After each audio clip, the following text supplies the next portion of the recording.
Masiglang umaga po sa ating lahat mga kaibigan. Sumasa inyo ang palatuntunang CMN Pilipinas. Napapakinggan live nationwide via satellite at sa mga himpilan ng radyo ng Catholic Media Network sa iba't ibang lalawigan sa ating bansa. Araw po ngayon ng Lunes, ikasampung araw sa buwan ng Marso. Ako po ang inyong lingkod, si Ariel Ayala. Sa atin pong mga balita sa araw na ito ng Lunes. Malaking bahagi ng Luzon sa maghapong ito ang patuloy na makararanas ng mga pag-ulan, resulta ng shearline at northeast monsoon. Ayon ito sa Pag-asa kahapon. Nagpapaalala ang Pag-asa sa publiko sa posibleng mga biglang pagbaha sa maghapong ito ang landslide, lalo na sa silangang bahagi ng Southern Luzon. Ito ay ang mga lalawigan ng Quezon at Bicol Region. Sinabi ng Pag-asang shearline ay nakakaapekto rin sa mga lalawigan ng Aurora, Laguna, Rizal, bahagi ng Cagayan Valley at Cordillera Administrative Region. Dagdag ng Pag-asang northeast monsoon ay kasalukuyang nakakaapekto na lamang sa Ilocos Norte at Batanes at Babuyan Islands.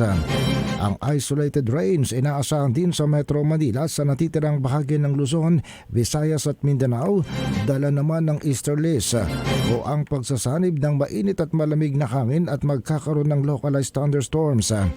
Sa kabila nito, sabi ng Pag-asa, sa kanilang monitoring, wala naman silang nakikitang mga low pressure areas sa loob at labas ng Philippine Area of Responsibility.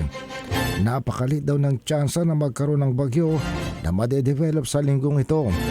Dahil sa pangkalahatan ng buwan ng Marso ay ilan sa mga buwan kung saan napakadalang ng namumuong bagyo sa loob ng Philippine Area of Responsibility batay sa kasaysayan. Kahapon ng temperatura sa Baguio City ay pumalo sa pagitan ng 15 at 25 degrees Celsius. Pero sa Metro Manila mainit ang temperatura, 24 hanggang 33 degrees Celsius. Samantala noong March 8, ang pinakamataas sa mga heat index ay namonitor sa Cuyo, Palawan na may 42 degrees Celsius. Sabi ng Pag-asang danger heat index ay naglalaro sa pagitan ng 42 hanggang 51 degrees Celsius. Samantala, ang Department of Health naman nagpaalala sa publiko. Kaugnay sa pagtaas ng temperatura, sinabi nila na ang kanilang paalala o payo sa publiko, iwasang uminom ng kape at mga alcoholic drinks. At sa halip, uminom na lang ng tubig para daw maiwasan ng dehydration. Sinabi ng Department of Health na ang pag-iwas sa pag-inom ng kape at alcoholic drinks ay pwedeng magbigay ng proteksyon sa isang tao para makaiwas sa heat stroke. Ang dangerous levels ng init sa ngayong panahon ng summer ay pwedeng pagmulan ng heat exhaustion at eventually heat stroke, sabi pa ng mga health officials.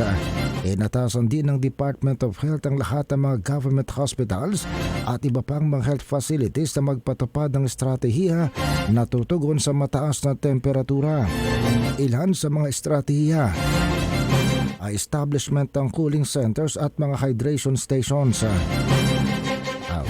Sinabi ng Department of Health ng cooling centers ay mga air-conditioned or well-ventilated areas na malapit sa public transport routes na accessible sa general public.